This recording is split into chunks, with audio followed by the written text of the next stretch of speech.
ഞാൻ രമേഷ് ഗോപാൽ, തനിമ എക്സ്ക്ലൂസീവ്. എത്രയും പെട്ടെന്ന് ഇന്ന് ഈ നിമിഷം ഈ ഓട്ടോക്കാരനായ അവനെ, ഈ രഞ്ജിത്തെന്നും കുട്ടപ്പായി എന്ന് വിളിക്കുന്ന അവനെ എത്രയും പെട്ടെന്ന് ഞങ്ങൾക്ക് അവനെ പിടിച്ചു തരണം, ഏത് ലോകത്ത് പോയാലും. കാട്ടാക്കടയിൽ യുവതി കൊല്ലപ്പെട്ട സംഭവത്തിൽ പ്രതി രഞ്ജിത്തിനെ തമിഴ്നാട്ടിൽ നിന്നും പിടികൂടി. 10 ദിവസങ്ങൾക്ക് മുമ്പാണ് കാട്ടാക്കടയിൽ മായാമുരളിയെ വാടക വീടിനടുത്ത് പറമ്പിൽ മരിച്ച നിലയിൽ കണ്ടെത്തിയത്. മായയ്ക്കൊപ്പം താമസിച്ചിരുന്ന രഞ്ജിത്തിനെയാണ് തമിഴ്നാട്ടിലെ സേലത്ത് നിന്നും പോലീസ് പിടികൂടിയത്. 10 ദിവസത്തിലധികമായി തിരുവനന്തപുരത്തിന്റെ വിവിധ പ്രദേശങ്ങളിലും തമിഴ്നാട്ടിലുമായി ഒളിവിലായിരുന്നുവെന്നാണ് മനസ്സിലാക്കുന്നത്. ഷാഡോ പോലീസാണ് രഞ്ജിത്തിനെ പിടികൂടി. 8 വർഷം മുമ്പ് മായയുടെ ആദ്യ ഭർത്താവ് അപകടത്തിൽ മരിച്ചിരുന്നു. അതിനുശേഷം 1 വർഷം മുമ്പാണ് രഞ്ജിത്തുമായി താമസം ആരംഭിച്ചത്. കൊല്ലപ്പെട്ട മായയുടെ കണ്ണിലും നെഞ്ചിലും പരിക്കേറ്റ നിലയിലായിരുന്നു മൃതദേഹം കണ്ടെത്തിയത്.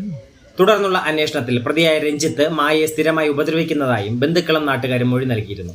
പോലീസുകാരെ ഏറെ ബുദ്ധിമുട്ടിച്ച ഒരു സംഭവമായിരുന്നു. കാട്ടാക്കട ഡിവൈഎസ്പി ജയകുമാറിന്റെ നേതൃത്വത്തിലായിരുന്നു അന്വേഷണം. ഇതിൽ വലിയ സന്തോഷമുണ്ട്. അതിന് എല്ലാവരോടും നന്ദി പറയുന്നു. പ്രത്യേകിച്ച് കാട്ടാക്കട ഡിവൈഎസ്പി സാറിന്റെ അംഗങ്ങളായ എല്ലാവരും, SI, CI എല്ലാവരോടും, പിന്നെ നമ്മുടെ സവിതേച്ചിയുടെ കൂട്ടത്തുണ്ടായിരുന്ന എല്ലാവരോടും, പിന്നെ നാട്ടുകാരായിട്ട് സഹായിച്ചതും എല്ലാവരോടും മനസ്സുകൊണ്ട് നന്ദി പറയുകയാണ്. സങ്കടത്തെക്കാളും ഇപ്പൊ കൂടുതൽ അങ്ങനെ ഒരാളെ പിടിച്ചു വരുന്ന ആ ഒരു വ്യക്തി നമ്മുടെ സമൂഹത്തിൽ ഇറങ്ങി ഇനിയും മറ്റൊരു പെണ്ണുങ്ങൾക്കൊരു ബുദ്ധിമുട്ടാവാത്ത രീതിയിൽ ഇത് കാര്യമായിട്ട് ചിന്തിക്കാൻ നിങ്ങൾ എല്ലാവരും മാക്സിമം അവന് വാങ്ങിക്കൊടുക്കാൻ പറ്റുന്ന ശിക്ഷ വാങ്ങിക്കൊടുക്കുക. എന്റെ ചേച്ചിക്കുണ്ടായ അനുഭവം, എന്റെ ചേച്ചി, ഞാൻ ഇതിനു മുന്നേ പറഞ്ഞിട്ടുണ്ട്, എന്റെ ചേച്ചി ആദ്യത്തെ ഇരയല്ല, 2ഓ 3ഓ ആൾക്കാരുടെ ഇടയിൽ കൂട്ടത്തൊരു ഇര മാത്രമാണ്.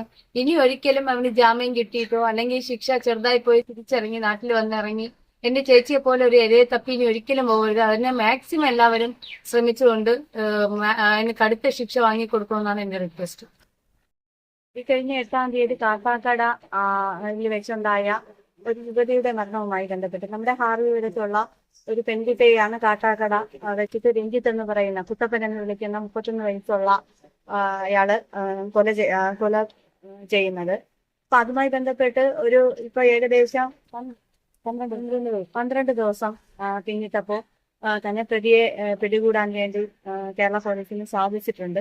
അതില് പ്രത്യേകിച്ചും ഞങ്ങൾക്ക് നന്ദി പറയാനുള്ളത് കാട്ടാക്കട DSPയുടെ നേതൃത്വത്തില്, കാട്ടാക്കട DSPയും CI സാറിന്റെ നേതൃത്വത്തിൽ SI അടക്കമുള്ള അവരുടെ ഒരു ടീമിനെ ഞങ്ങൾ പ്രത്യേകം അഭിനന്ദിക്കുകയാണ്. കാരണം ഈ ചുരുങ്ങിയ ദിവസം കൊണ്ട് തന്നെ പ്രതിയെ പിടികൂടാൻ സാധിച്ചു എന്നുള്ളത് ഏറെ അഭിനന്ദനീയമായ ഒരു കാര്യം തന്നെയാണ്.